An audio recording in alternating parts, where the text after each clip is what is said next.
90% of wine drinkers are the target demographic for big distributors. They are the ones buying famous names and overpaying for basic juice.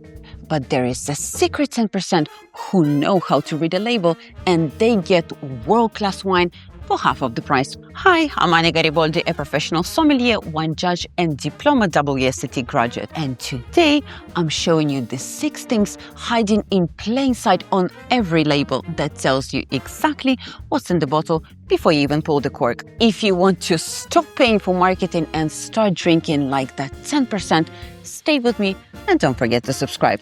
Let's start with the biggest lie of it all. The alcohol. This is the most honest number on the label, and for some reason nobody ever talks about this. I'm not sure why. It's literally printed on every single bottle you've ever bought.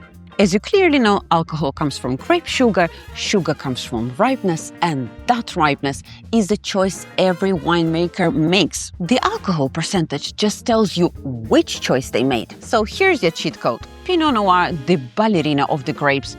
Elegant, light on its feet, it should sit between 12 to 13.5%. If you pick up a Pinot Noir and it says 15%, put it down. That isn't a ballerina, that's a bodybuilder in a tutu. The grapes were left in the sun until they were essentially raisins. You are not drinking Pinot Noir. You are drinking a Cabernet Sauvignon that got lost on the way to the bottle and forgot its own name. Now, here's where it gets interesting, because the rule can completely reverse. You all know Amarone. This wine is made from dry grapes. It needs at least what? 15 to 16%. If you see an Amarone at 14%, put it back. Something didn't show up to work, or maybe someone showed up to work way too early. And now the one nobody ever talks about. Sparkling wine. Bubbles are supposed to lift you, to feel light, precise, and alive in a glass. 13% in a sparkling wine does not feel like tension. It feels like compensation for overripe grapes that had no business in sparkling wine in the first place. Next time you pick up a bottle of Champagne or Prosecco, check the alcohol. If it's pushing 13%, those grapes were already tired before the bubbles arrived. The alcohol percentage does not lie. Screenshot this or grab the free PDF cheat sheet from the link in the description. This is your legal cheat code in any wine shop. If the bottle is off by more than 1 degree, put it back. Red flag number 2, the word brut. This is the most successful marketing term in sparkling wine, and it's a trap. Most people think brut means dry, but here's the reality. By law, brut can contain anywhere from 0 to 12 grams of sugar per liter. That is a massive range. In a glass of champagne, 12 grams is the difference between the bone-dry professional bottle and a glass of liquid candy. Producers know that softer, sweeter style sells better to the masses, so brands like Moet et Chandon or Veuve Clicquot often sit right on that 11 or 12 gram limit. It's essentially training wheels for champagne. But here is the industry dirty little secret. International regulations allow up to 3 grams of tolerance, which means a producer can aim for 12 grams to stay in the brut category, but the wine can actually hit 15 grams, effectively a semi-dry wine, and they can still legally call it brut because brut sells. And if you want to never get tricked like this again, that's exactly the reason I built Wine Sense Method course, so you can read any bottle in any country and know what you are actually buying. The link is below. They are pushing the sugar to the absolute limit to make the wine more palatable while keeping the prestigious dry label in the front. If you want the real professional expression of the grape, look for Extra Brut or Brut Nature. Those are the words that actually mean something. Anything else, you are just paying for masked grapes and a marketing budget. Now, if you've been buying from the same grower producer for 10 years and you know their brut style, go for it. Stick with what you love. But if you're standing in a wine shop looking at the bottle that you don't know, beware. Red flag number 3, the $20 Barolo. We need to talk about this. I'm Italian, and this one is personal. If you see a Barolo, a Pauliac, a Brunello for $20, put it back. We need to talk about why this is a scam in a plain sight. Those are top appellations. By law, they have strict rules. For Barolo, it has to be 100% Nebbiolo. For Brunello, 100% Sangiovese. They have to be aged for years before they even hit the shelves. But the law does not say the grapes have to be good. A $20 Barolo is a spreadsheet wine. To hit that price point after paying for the glass, the transport, the taxes, the liquid inside is worth pennies. I'm Italian and I live in Milan and I cannot find a decent Barolo for 20 euros here. So if I can't find it in the source, how do you think it can cross an ocean, pay import duties and sit on the shelf in the States for $20? These $20 Barolos are made from the floor sweeping of the region. The grapes real producers rejected and blended by a giant corporation to trick you into buying a label. You are not buying luxury, you are buying a legal loophole. But it gets worse. The law says Barolo must be aged for 3 years, but it does not specify the container. A top-tier producer uses expensive French or Slavonian oak to let the wine breathe and develop. The $20 version, they dump it in the cheapest neutral tanks possible just to tick the legal box for time. I don't want you to damage your palate with industrial battery acid and walk away thinking you hate Barolo. You'll ruin your perspective on one of the greatest wines in the world before you've even tried the real one. If you only have $20, don't buy the cheap version of a legend.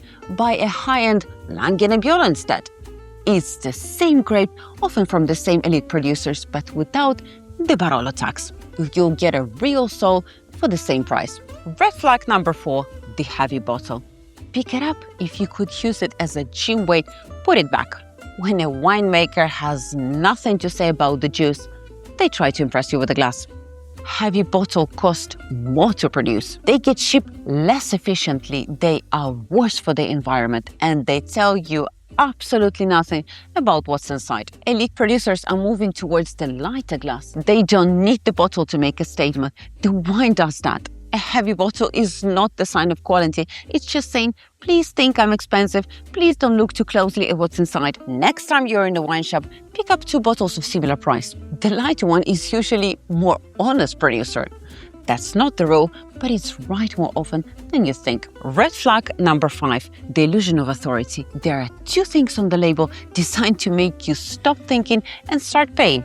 The word reserve and those gold medal stickers. We need to talk about this. It's a basic wine wearing a tuxedo and you are being charged $5 extra for the outfit. In fact, the cheaper the wine, the louder the label screams reserve because the juice inside isn't good enough to speak for itself. It's the same story with the gold medal stickers. There are thousands of wine competitions, some prestigious, but most are not. Some will give a medal to almost anything that enters. That gold sticker, it can be from a world-class panel or it can be from the 2026 Regional Cork Pullers Association annual tasting. You have no way of knowing without looking for it. So ignore the shiny object. Look for the producer instead. A serious producer does not need a sticker or fake title to tell you they're good. The wine does that for them. If you don't know how to spot those names yet, that's exactly why I built the Wine Sense method. I teach you how to predict wine before you even pull the cork. It's a mental system that lets you find the best bottle even if you've never seen the label before. The link is below. Stop guessing and start knowing. Red flag number 6, oak tea. When you see the words barrel aged or oak matures on the label, most of you picture a romantic cellar somewhere in Bordeaux, dusty stone floors, a winemaker with dirt under his fingernails who hasn't slept properly in 3 years. Wake up.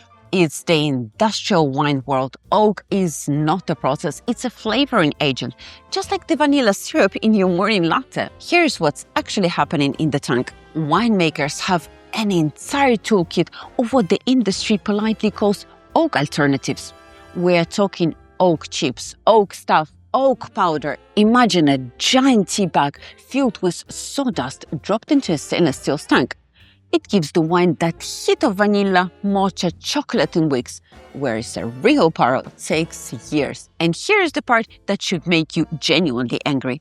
In the US and parts of Europe, this is completely legal. They do not tell you they used sawdust tea. They just write oak aged on the label, and what you pay a premium for a technological shortcut. But it gets even worse. Even the phrase barrel aged is a trap. A wine can sit in a tank with oak chips for 6 months, then pass through an actual barrel for 24 hours, just so they can call it legally barrel aged on the front. It's technically designed specifically to take your money. So how do you know how to spot it? Simple.